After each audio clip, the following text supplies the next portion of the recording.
I'm videoing. Zach's got his new shoes Don't get my butt. from Katie. We'll see if he can roller in them. Heelys. Come on. Heelys. Zach's taking it easy down the hill. Just lift your feet up. Well, I can't go down the hill. You need to start out flat, and I don't know about running through any dirt or mud or anything like that, Zach. Okay. See if, well, yeah, you should have a helmet on. No. I should. You gotta, Zach, you have to be like this. You have to start like this. Whatever foot is Whatever foot's the strongest. flat.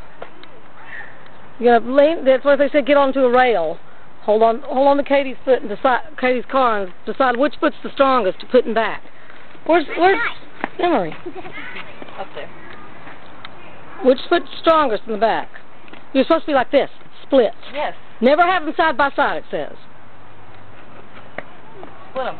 You're gonna have to figure it out. I'll tell you, it's harder than you think. Like rollerblades. Oh, look at her go! Look at her go! Look at him, he says, wait for me! She can run.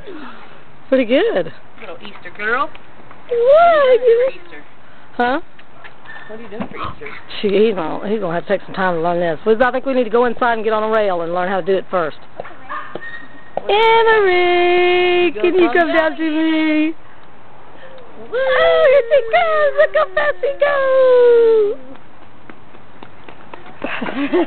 goes!